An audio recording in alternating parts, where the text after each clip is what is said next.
Om Shanti 7 December 2024। बाबा कहते मीठे बच्चे कर्म उपर ही सबकिछि निर्भर करे। तेणु सर्वदा ध्यान रहुजे मायार वशीभूत होई मो द्वारा कौनसी ओलटा कर्म न हेउ जहार दंड भोग करिबाकु पड़िबो। आजिर प्रश्न, बाबांक दृष्टि रे सबुठारु अधिक बुद्धिमान किए? उत्तर, जाहांक जीवन रे पवित्रतार धारणा रही सेहिमाने ही बुद्धिमान अटंती एवं जेउमाने पतित सेमाने बुद्धिहीन अटंती। तेणु लक्ष्मी नारायण को ही सबुठारु अधिक बुद्धिमान कुहाजिबो। तुमे माने एबे बुद्धिमान हेउछ। पवित्रता ही सबुठारु मुख्य धारणा अटे। सेथिपाई बाबा सावधान करुछंती पिलामाने एही आखि तुमको जेपरी धोखा न देउ सेथिप्रति सावधान रुह। एही पुरुणा दुनिया को देखुथिले मध्य देख नाही, नूतन स्वर्ग दुनिया को मने पकाओ। ओम शांति। मीठा मीठा शिखिला दे अर्थात बहुत दिनरु अलगा होई पुनर्बार मिलिथिबा पिलामाने एकथा तो बुझुछंती जे एही पुरुणा दुनिया रे आमे वर्तमान अल्प दिनर यात्री अटु। दुनियार लोक माने भावुछंती वर्तमान आहुरी 40,000 वर्ष एइठारे रहिबाकु हेबो, किंतु तुमर तो निश्चय रहिछि ना। एही कथा को भूली जाओ नाही। एठारे बसिथिले मध्य तुमे माने खुशी रे गदगद हेबा उचित। एही आखि द्वारा जहा किछि देखुछ से सबु किछि विनाश हेबाकु जाउछि। आत्मा तो अविनाशी अटे। आमे आत्मा माने 84 जन्म नहीं सारिछु। एबे बाबा घर को नहीं जिबा पई आसिछंती। पुरुणा दुनिया जेतेबेले समाप्त हेउछि सेतेबेले बाबा नुआ दुनिया गढ़िबा पई आसिथांती। नुआरु पुरुणा, पुरुणारु नुआ दुनिया किपरि हेउछि एहा तुममानंक बुद्धि रे अछि। आमे अनेक थर चक्र लगाइछु। एबे चक्र संपूर्ण हेबाकु जाउछि। नुआ दुनिया रे तो आमे अल्प संख्यक देवता माने ही रहिबु, मनुष्य रहिबे नाही। बाकी कर्म उपरे ही सब किछि निर्भर करुछि। मनुष्य जदि किछि ओलटा कर्म करिथांती तेबे ताहा निश्चित मन को आंदोलित करिथाए। सेथिपाई बाबा पचारुछंती कि एही जन्म रे सेभली कौनसी पाप कर्म करिनाहत। एहा हेउछि पतित छी छी रावणर राज्य। एहा तो धुंधकारी अर्थात विशृंखलापूर्ण दुनिया अटे। एबे बाबा तुम संतान मानंकु वर्षा देउछंती। एबे तुमे भक्ति करुनाह। भक्ति मार्गर अज्ञान अंधकार रे तुमे माने धक्का खाई खाई आसीछ। एबे तुम मानंकु बाबांकर हाथ मिलेछि। बाबांक सहारा बिना तुमे विषय वैतरणी नदी रे उबुटुबु हेउथिल। अधा कल्प भक्ति मार्ग चालुछि। पुणी तुम मानंकु ज्ञान मिलिबा द्वारा तुमे सत्ययुगी नुआ दुनिया को चली जाउछ। वर्तमान तो एहा हेउछि पुरुषोत्तम संगम युग, जेतेबेले कि तुमे पतित छी छी रु गुलगुल अर्थात पावन हेउछ, कंटारु फूल हेउछ। एपरि किए करुछंती? बेहदर बाबा। लौकिक पितांकु बेहदर बाबा बोली कुहाजिब नाही। तुमे एबे ब्रह्मा एवं विष्णुंकर कर्तव्य को मध्य जानिगलणी। तेणु तुमर केते शुद्ध निशा रहिबा उचित।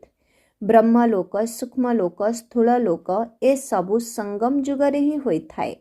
बाबा बसी वर्तमान तुम पिलामानंकु बुझाउछंती जे पुरुणा ओ नुआ दुनियार एहा संगम जुग अटे।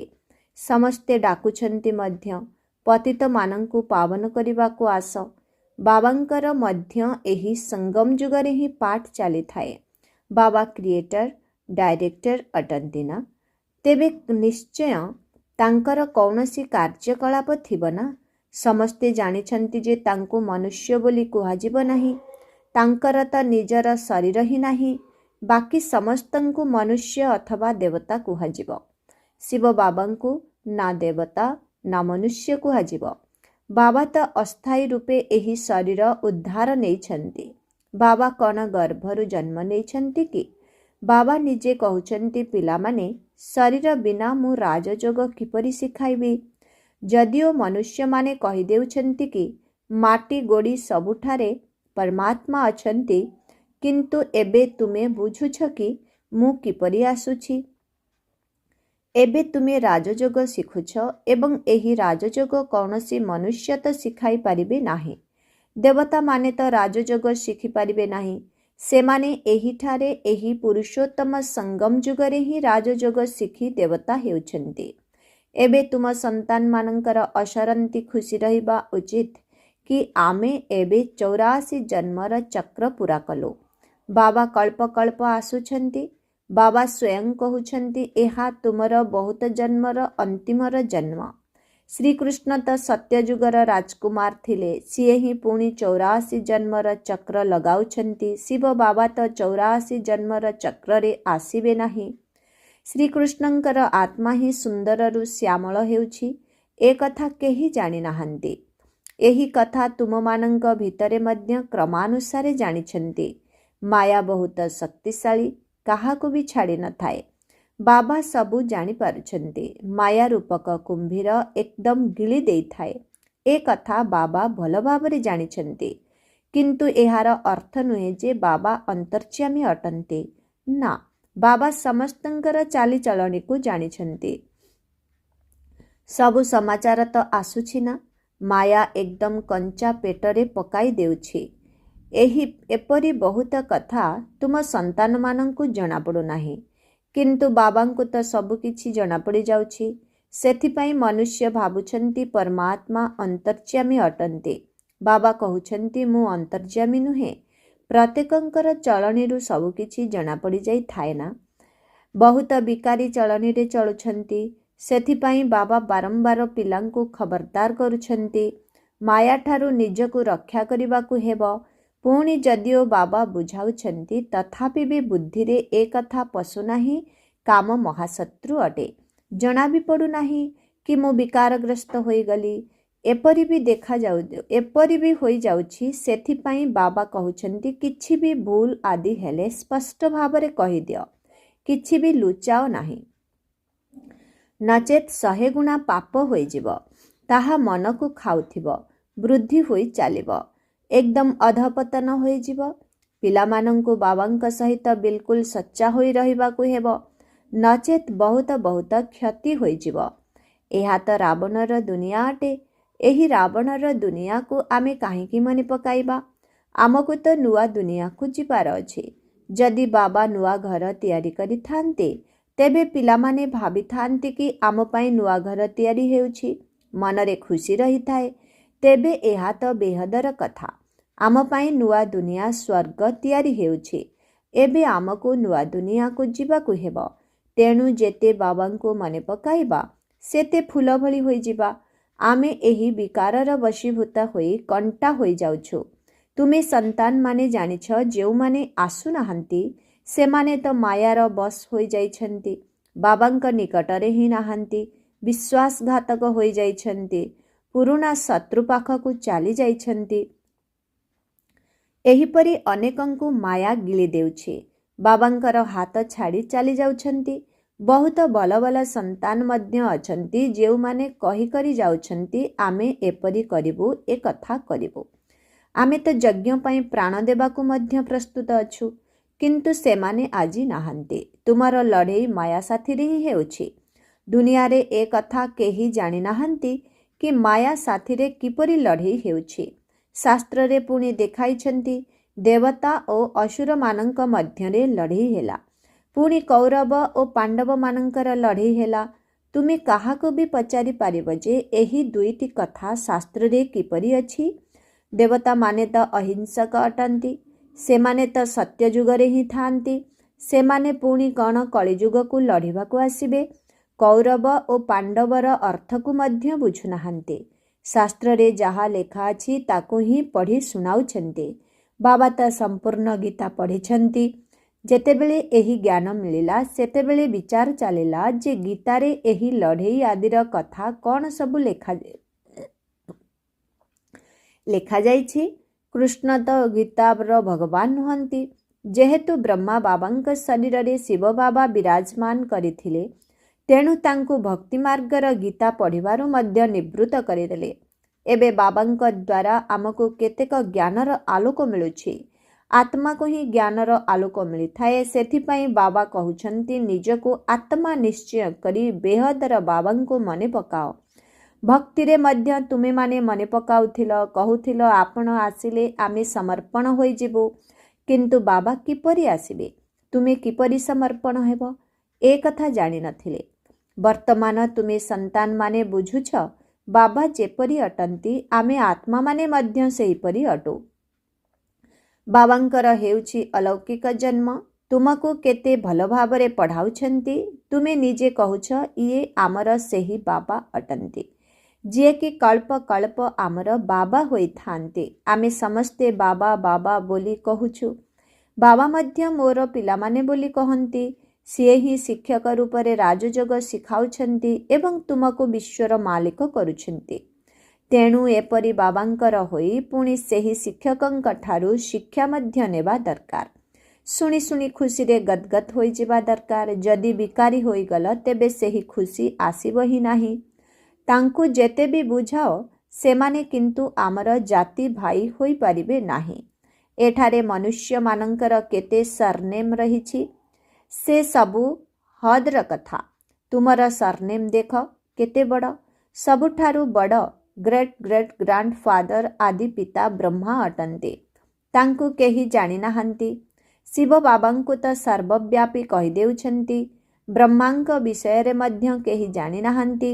ଚିତ୍ର ମଧ୍ୟ ଅଛି ବ୍ରହ୍ମା ବିଷ୍ଣୁ ଶଙ୍କର। ପୁଣି ବ୍ରହ୍ମାଙ୍କୁ ସୂକ୍ଷ୍ମ ଲୋକ ନିବାସୀ ବୋଲି କହିଦେଉଛନ୍ତି। ଏମାନଙ୍କର ଜୀବନ କାହାଣୀ ବିଷୟରେ କିଛି ହେଲେ ବି ଜାଣିନାହାନ୍ତି। ସୂକ୍ଷ୍ମ ଲୋକରେ ପୁଣି ବ୍ରହ୍ମା କେଉଁଠାରୁ ଆସିଲେ, ସେଠାରେ କିପରି ପୋଷ୍ୟ କରିବେ।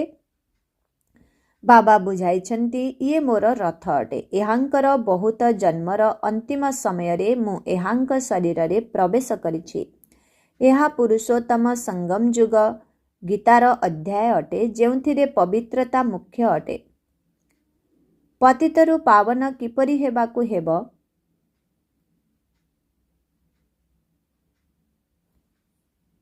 ଏହା କେହି ହେଲେ ବି ଜାଣିନାହାନ୍ତି।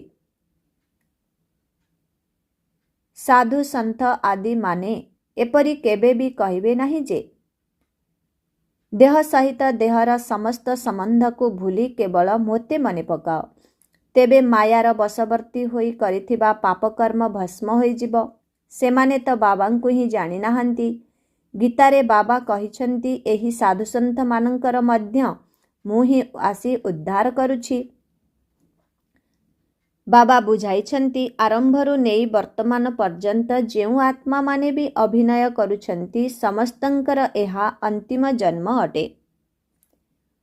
ଏହାଙ୍କର ମଧ୍ୟ ଅନ୍ତିମ ଜନ୍ମ ଅଟେ। ଇଏ ପୁଣି ବ୍ରହ୍ମା ହୋଇଛନ୍ତି। ଛୋଟବେଳେ ଗାଉଁଲି ପିଲା ଥିଲେ।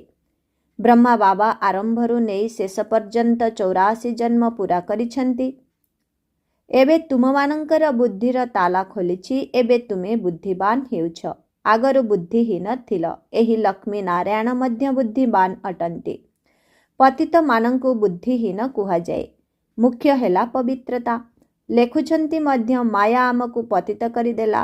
ଆଖି କ୍ରିମିନାଲ ହୋଇଗଲା। ବାବା ତ ବାରମ୍ବାର ସାବଧାନ କରୁଛନ୍ତି ପିଲାମାନେ ମାୟାଠାରୁ କେବେ ହେଲେ ହାରିଯାଅ ନାହିଁ। ଏବେ ଘରକୁ ଯିବାକୁ ହେବ। ତେଣୁ ନିଜକୁ ଆତ୍ମା ଭାବି ବାବାଙ୍କୁ ମନେ ପକାଅ। ଏହି ପୁରୁଣା ଦୁନିଆ ନିଶ୍ଚିତ ସମାପ୍ତ ହେବାକୁ ଯାଉଛି।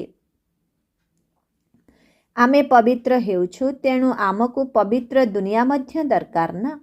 ତେଣୁ ତୁମକୁ ପତିତରୁ ପାବନ ହେବାକୁ ହିଁ ପଡ଼ିବ। ବାବା ତ ଯୋଗ କରିବେ ନାହିଁ। ବାବା କ'ଣ ପତିତ ହେଉଛନ୍ତି କି ଯେଉଁଥିପାଇଁ ଯୋଗ କରିବେ?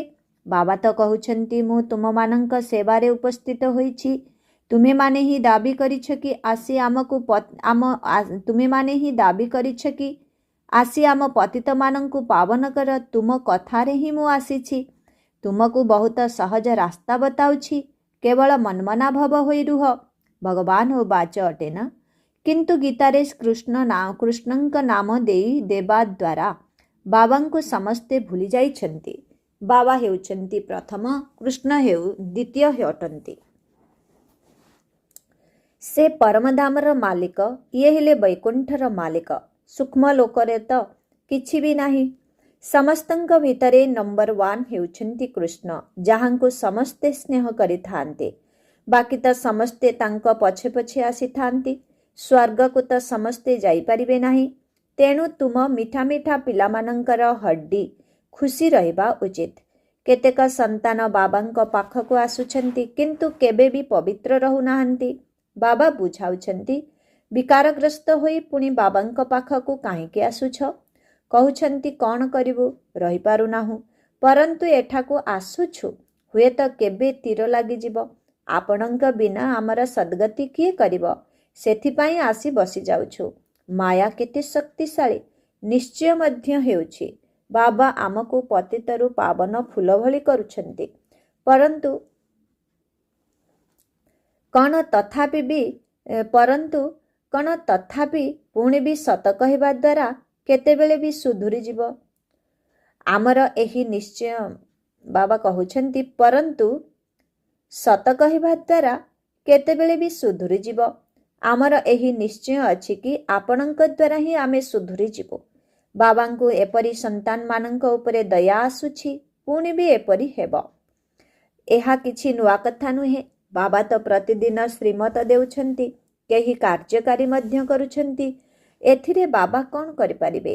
ବାବା କହିବେ, ବୋଧହୁଏ ଏହାଙ୍କର ପାର୍ଟ ହିଁ ଏହିପରି ଅଟେ। ସମସ୍ତେ ତ ରାଜା ରାଣୀ ହୋଇପାରିବେ ନାହିଁ।